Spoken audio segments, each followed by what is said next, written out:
Right, well, you're joining me on this extremely windy and blustery day. I'm in the north of Scotland, a little coastal town. I just thought I'm going to try and get this little view out to this, there's some houses and things down here. It's like a little seaside town. It's windy and we've got this curved bay going round. You can see this is my setup at the moment.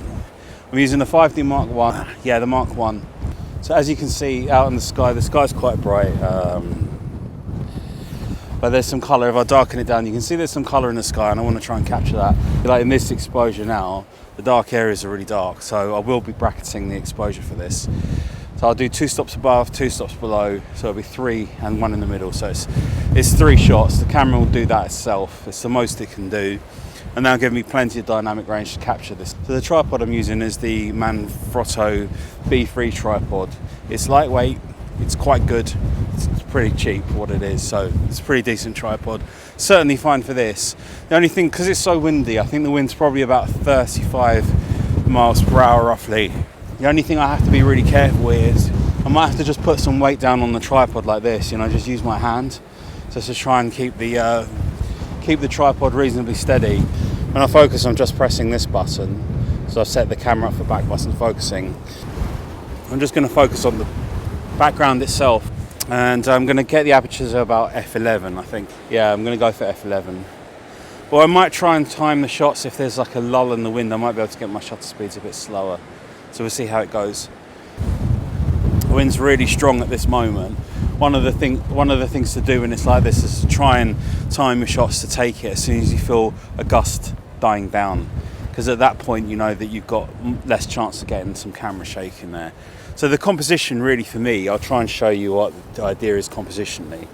The idea of the composition is really just having this arc coming around and then having these nice colours in the sky. Like I said before, we've got this sort of nice, the sky's quite pretty, that's what the sky looks like.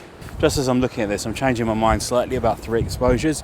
I think I'm just going to take 2. I think I'll get 1 for the ground and 1 for the sky, and then that will be it. It just doesn't need more than that. I don't think this is a particularly high dynamic range, other than from some of the highlights in the sky. That's the only thing I need that extra, because if you look at all of this is absolutely fine. It's just some of those peak parts there where there's lots of colour, and you've got these twisting, spiraling kind of clouds. That's the only little bits where I just need to make sure I preserve those highlights, because this camera doesn't really have much dynamic range, and it doesn't matter because I just take an extra shot for it. So whilst that colour's right in the sky, which it is now, as you can see, it's got that nice bit of colour there. Instead of just talking to you, I'm just going to take these pictures now. So let's get this done. So I'm just checking my focus is in the right point, and it is. I'm quite happy with the composition. But the only thing is I'm not getting enough of the sky in at the moment. It's a little bit too low, so I'm going to tilt it upwards a bit. Now the reason I tilted it upwards was because my composition was like this. Let me show you with a darker exposure. My composition was kind of like this, but I want to get some of those clouds in. As you can see, if I darken it, you get more of a view. My focus is locked right now. God, the wind is strong at times. My focus is locked right now. So the next thing I need to do is set my shutter speed. So I'm going to try and get an exposure that's good for the... Right, I'm just going to switch over to my 10-second timer and switch over to there. So I've got the timer set. That gap on the histogram at the top tells me I've preserved the highlights. To get the ground exposure, I don't have to do anything particularly complicated. All I'm going to do is shoot 2 stops brighter. So I'm just going to wait for the wind to drop slightly. I'm hoping if the wind just drops a little bit, I can get this shot in with a 10-second timer. As soon as you start to feel it drop, then that's the time to take the photo. So I'm doing it now. I'm just holding the camera down as best as I can. You know what, because I'm not too confident of that, it's a little bit shaky. I don't really want to be boosting my ISO up too much. I'm going to open my aperture slightly. I'm going to go to f6.3, get my ISO to 200. I think I'm a bit worried that I'm just going to have a shaky photograph.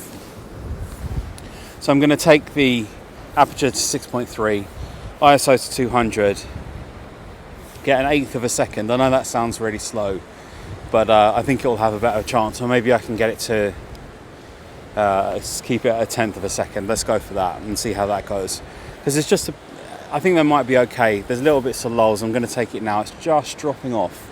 So I'm just taking that photo and we'll see how that comes out. I'm just going to take one more. Normally I'd only take one shot, but because the wind keeps dropping, I'm just trying to take my chances of a steadier shot right now until I get it. I think I might do. Now I'll show you on the back of the camera. You can see on the back of the camera here, I've got blinking highlights in the sky, but my histogram for my shadows, when you look at it there, it's not getting blocked up on the lower part, and that's what I want to see. It's just that bit there on the bottom. I want to make sure that it's not getting blocked up. So what that tells me, going by the histogram, is that I've preserved my highlights and I've preserved my shadows. So I use the histogram just to make sure that I'm not going to lose any data in those areas, and because it's not like a huge dynamic range here or anything, 2 exposures is really safe. Right now I could probably do it in 1, but I like to have that. The sky as it was before, when I showed you that it had those pink bits, has gone now, but I captured that. Let me show you that it's gone. See, it's gone. And that's why I said before, I'm going to take the picture now and stop talking, because it's really easy to just get distracted in what you're doing. Things don't last with landscape photography. It's really important to understand that when you've got that moment where you see that colour, you might get that for 1 minute, and if you only get it for a minute, you've got to take that photo at that point in time. So I wanted that colour in the sky because it was there. I thought it looked nice. I like this sort of spiralling cloud formations. I thought that looked good too. So if you want to make sure you get that, take it at that moment. So whatever you're doing, even if you're with friends, or don't get too distracted. If the moment's right, now's the time to shoot, always. The only other thing that would be nice to have would be the lights on in the houses. So I could get that by waiting for a while. And then what I could do is I could blend that in as a 3rd exposure. So I'd have my shadow detail, I'd have my sky, and then I'd also have the lights on in the buildings. I might wait a little while and see if they start lighting up quite quickly, because the sun's just about to drop and do its last bit. It might add to the shot, it might not. It's just hard to say until you actually see it. But unless a lot of them come on quite rapidly, it won't be worth waiting around for, because it's very cold and windy at the moment. Some of the lights have come on now, and some of the houses, so I'm just going to take that final shot now. I've just gone for a slightly longer shutter speed. The wind's not quite as gusty as it was before, so I'm going for 1/4 of a second, I think, for this. Let's check. Yeah, 1/4 of a second, f6.3, ISO 200. Like I said, I'm not going for longer exposures because of the wind, it just knocks things a little bit, and I think that'll give me my shots so I can stick them together. And like I said, for this, it's kind of this comes under time blending really, because you're shooting for different parts of lighting. It's not at different times of the day. So once the lights comes on in the houses, that's later on, but I don't want to just shoot at that time, because I also want to get the sky when it's got the colour in it, and the ground when it's got the detail in it, because there's enough light to shoot that. I'll stick the final results on the screen for you now. I hope you like this video. I hope you found it useful.